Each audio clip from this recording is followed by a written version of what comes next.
History of MMM, how it all began.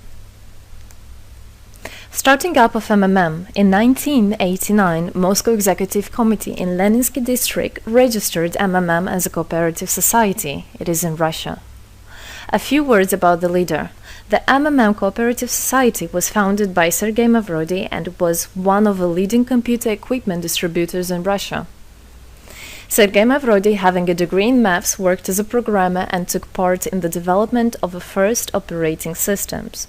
Few words about his decision to make his own company is the fact that having worked as a simple worker from 8 to 5, he understood that freedom is the most important for him, because that work of 8 to 5 is literally a slavery. At any point, at any time, the company can throw you out and you'll be left without nothing, although you could have worked in that company for years and years. So he realized it. This is why he decided to create his own child, and he knew whatever his efforts will be, it will come back to him in form of dividends and income.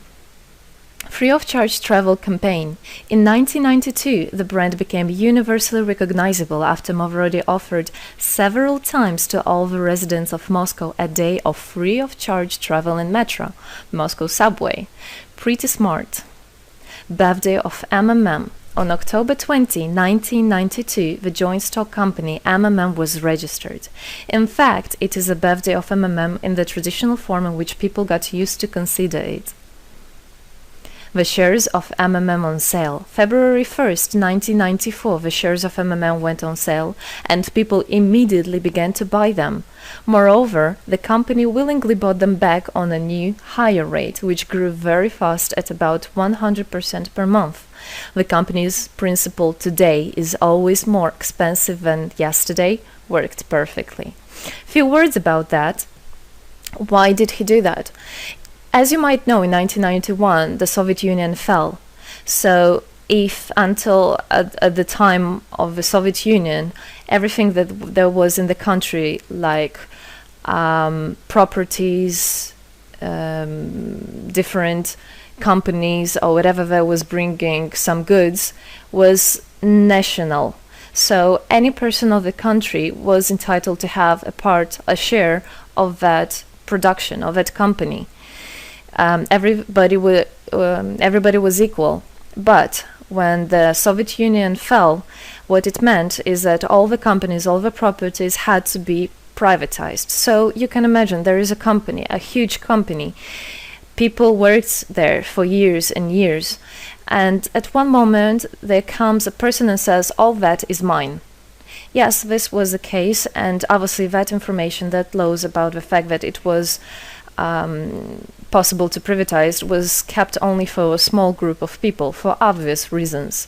So a simple worker who worked in that company for years and years or all his life didn't know he can actually come and say by law that that is his. So what genius idea Sergei Mavrodi had is to sell these shares to gather the money of the people, and with this money to buy those companies. So basically, if a person has an MMM share, he would have had an exact share from the company that Sergei Mavrodi bought. For example, a company from oil and gas or something else. Obviously, he knew perfectly which companies are worth it and which companies were not. There was quite a battle there. So as you can see, his idea was great, but let's see what happens. Government is trying to hinder MMM's activities. Surprise, surprise. Planned by the Russian government, MMM 94 was intentionally collapsed. It began when tax inspectors accompanied by OMON officers passed through the crowd of depositors and went inside the central office of the company to give a notice about the planned tax inspection. Right. So obviously, the small group of people that I was talking about is the government people, is the people that have connections and so on. And they wanted, obviously, all that money, all those properties to be kept in their hands. This is how the nowadays oligarchs were made. At that moment, they had nothing. In one day, they got loads of money. And now you can know them as very rich people who made their money on the back of a nation. So obviously they did something just to provoke some panic going through the crowd. Obviously, for any financial institution, a panic is really bad. As I remind you, at that time, MMM was selling shares, was a share stock company, let's say. Mavrody's arrest. Sergei Mavrody was arrested on tax evasion charge. Really lame excuse. It wasn't at all like that. What happened, even the person that was in charge with giving the arrest, he told him that there was no other option for them. They had to do something, even though it was illegal what they were doing, but they had to do it as they were afraid of him. Because, as he said, another 2-3 months, and in whole Russia there would be no government, no banks, nobody, only Sergei Mavrody, that who holds the money nowadays. This is in charge. So he was arrested, and his arrest was broadcasted live on all TV channels, obviously to show off more, to show people how bad he is, and actually the government didn't do anything wrong. On the same day, there was a storm of the central office of MMM. The company was prescribed to recover 49.9 billion rubles to the budget. Huge money. The question about the money in MMM 94 is open, as no one still can give an answer where it is. The authorities simply turned a blind eye to it, although hundreds of eyewitnesses are ready to confirm, even under oath in court, that they saw 17 trucks take out cash through the back door. So unfortunately, at that time, there was no internet, no bitcoins, no other internet wallets, and all the money were obviously kept in cash in the MMM offices. And the government took advantage of it. They just came, took it out, and then they said nothing. Moreover, they didn't say where the money went. They even made the way to make people believe that Sergei Mavrody was the one who took all those 17 trucks of money and disappeared. But obviously it wasn't the case. It was a simply lame excuse. Demonstrations against state authorities. August 1994. Thousands of MMM depositors affected by the artificial collapse of the pyramid protested and demanded to set Mavrody free. Actually, Mavrody could have used his powers and do bigger protests, but he decided not to do that, as that would made as obvious a different protests of this type. Could be people injured or even killed, so he decided not to use people in this purpose. It was very noble from him to do that. MMM leader became a deputy. However, he found a way to get out of the prison. Being imprisoned, Sergei Mavrody had managed to register as a candidate for a deputy of the State Duma and was released from prison. He won the elections by a landslide and became the deputy of the State Duma of the first convocation. So, as a deputy in Russia, they have privileges. This is why, becoming a deputy, he was set free. The State Duma is against Mavrody. Surprise, surprise! The State Duma deputies deprived Sergei Mavrody of his deputy plenary powers due to his permanent absence at the Duma's meetings. That incident was the only one in New Russia's history. Sergei Mavrody wasn't interested at all in politics. It's not, he hates politics, as he said it many times.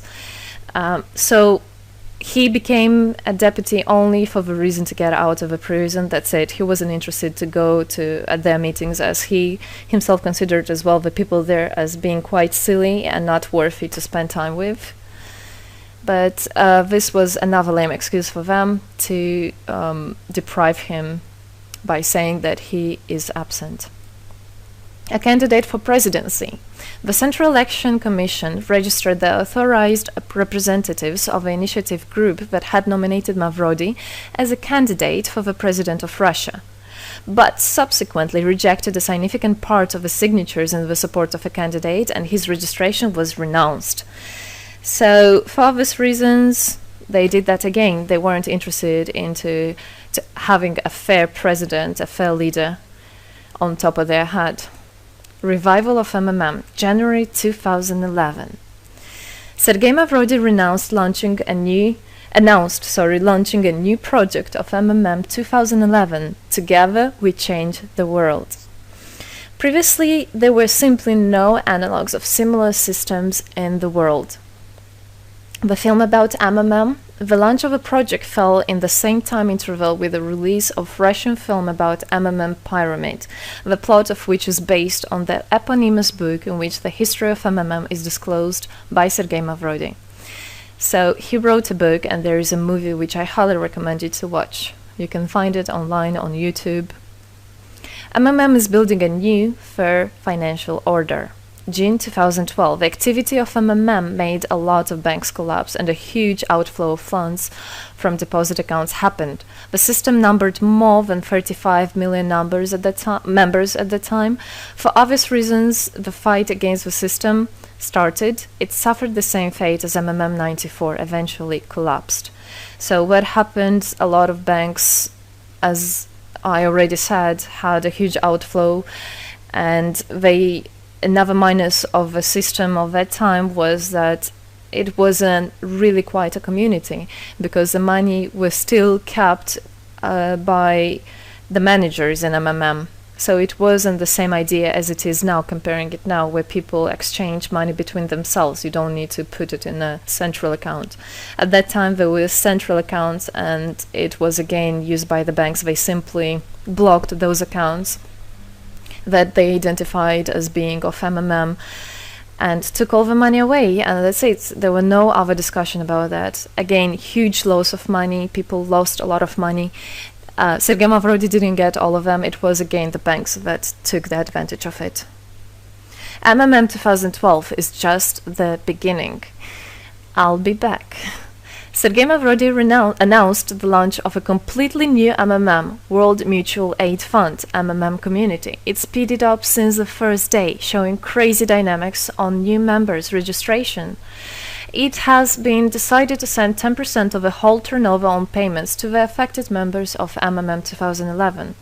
So again, another genius idea. In order not to make central accounts, in order not to gather the money somewhere, now the money are spread directly between participant itself. You can just check in your account online whom you should transfer the money to. So MMM now is connecting all the people between themselves in exchange, so that they can exchange the money and get benefits of it.